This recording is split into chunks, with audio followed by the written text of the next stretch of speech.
Our next property is electron affinity. Again, hear the word electron affinity, right? Electron affinity is the ability of an atom to accept an electron. Okay, here understood the difference. Electronegativity means attract. Electron affinity means accept. Okay. Here electron affinity generally decreases down group of elements because atom is larger than the above it. Generally it has been observed a different trend than that of the normal one. Okay. Let's observe the trends here.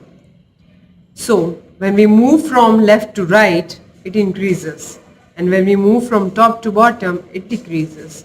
Again, here two exceptions.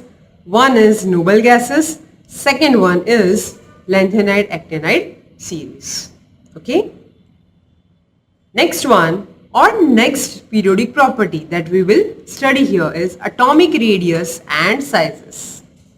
What is the meaning of atomic radius? So, the atomic radius is 1/2 the distance between the nuclei of two atoms.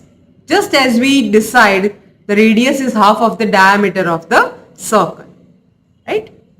This distance is measured in picometers and observed through the periodic table. Let's see their trends here. Generally, when we move from left to right, they decreases, and when we move from top to bottom, it increases. Okay. Here also we have two exceptions. One is noble gases, another one is lanthanide actinide series.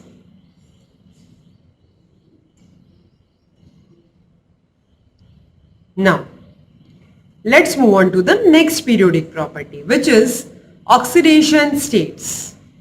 Okay, oxidation states actually plays a very important role. How? So, here when we talk about oxidation states, it has been observed that they can be different for different kinds of elements, right?